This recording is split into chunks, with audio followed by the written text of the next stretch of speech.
Hello, ladies and gentlemen. This is Eddie Marcus again. It's late at night, and I was trying to sleep.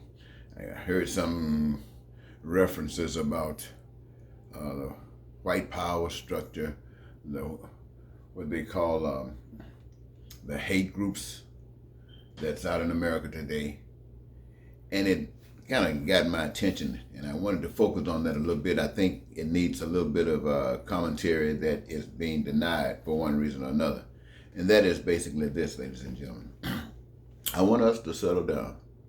I want to talk to all of the racist hate groups in America, Ku Klux Klan and all of the others. I don't know your names, but you know who you are. I want you to know black people, people of color, are people just like you.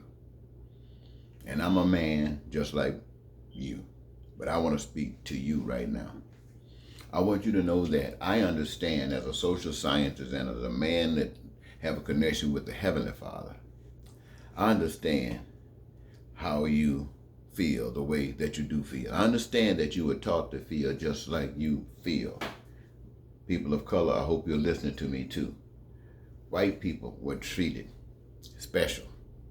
They were set aside and they were told that they were special. And they taught them that we, people of color, were not even human.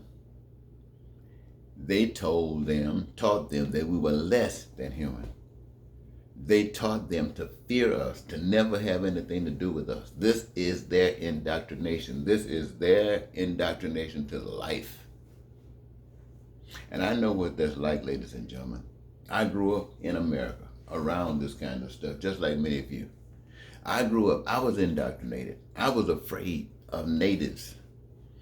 I got taught that way. That fear was embedded in me from watching Westerns, John Wayne movies, and how they did the natives and made me feel that it was for my benefit as an American that they did it.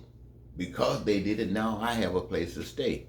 Hey, I had no idea about my own, and then they got me there too. They taught me to be as afraid of Africa and Africans as I could possibly be.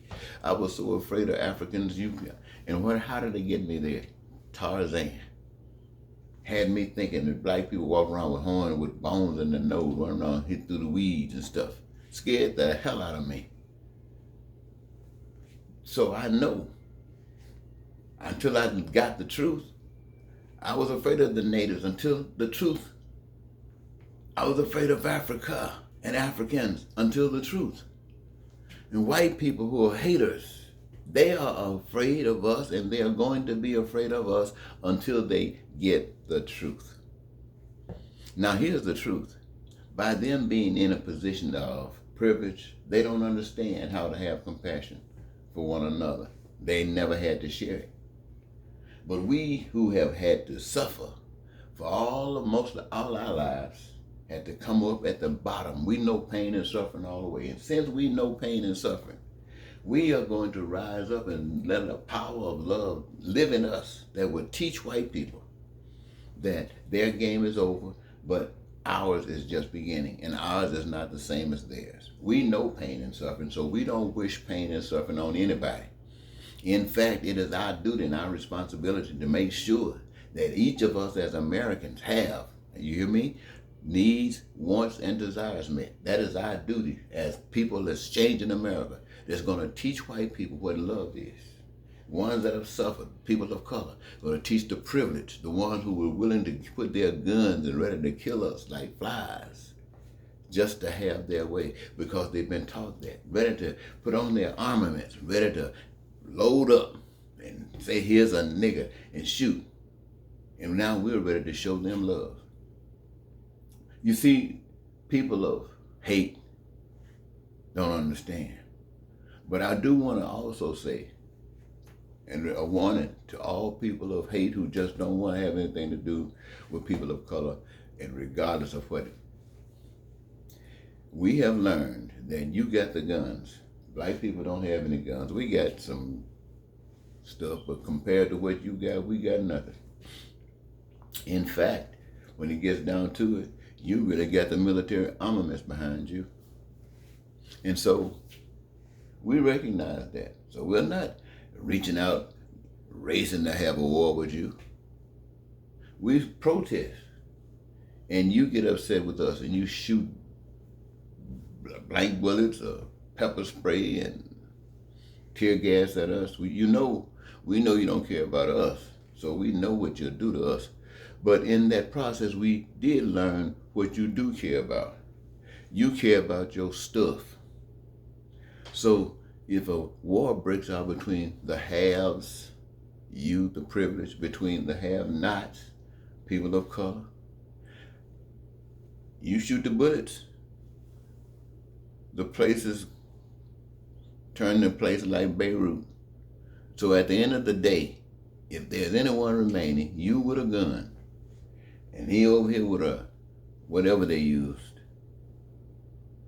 the only place you can go is forward together. And it will be easier together than you trying to do it by yourself. So that's what I'm trying to say to you today.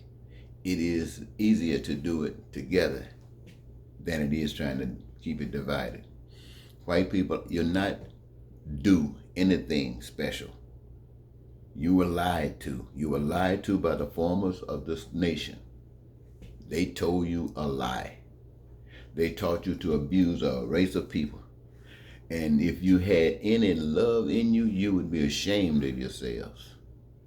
But right now, you don't understand being ashamed. But I'm telling you the truth. You should be ashamed. People of color, all of your life, you've listened to white people tell you what they were going to do. Right now, they're talking, Donald Trump is trying to lead you to hell. They got Joe Biden talking about we're going to make the corporations pay their fair share. What the hell does that mean, going to make them pay their fair share? This is not about these games anymore, ladies and gentlemen. This is about changing America to make it a beautiful place. A beautiful place where no individual will say, I wish I had. No individual will say, they're doing me wrong. No. Now, what does that mean? That means that we're going to work compassionately. Certain things are going to have to be put on hold when it conflicts with what something else is trying to happen, if it's going to cause pain and conflict. Now, which one is going to cause pain and conflict is the one that cannot exist. Or if it must exist, you got to find a way to smoothly flow. And with the mind led by the Spirit of God, that won't be no problem. If you're trying to think, still in the mindset, talking about making money, then you got a problem. Because that competition stuff does not work in an arena of compassion. Now, competition it's an instrument of evil. No. Everybody that's led by the Spirit of God give their best. You can't do any better than that. You give your best. That's what God is, the best. And you're always giving it. And everybody's best is the same. Like it's a 10%. 10% is 10%. Your best is your best. And it equals anybody's best. Do you understand? So I'm going to leave it there, ladies and gentlemen. I'll talk to you later.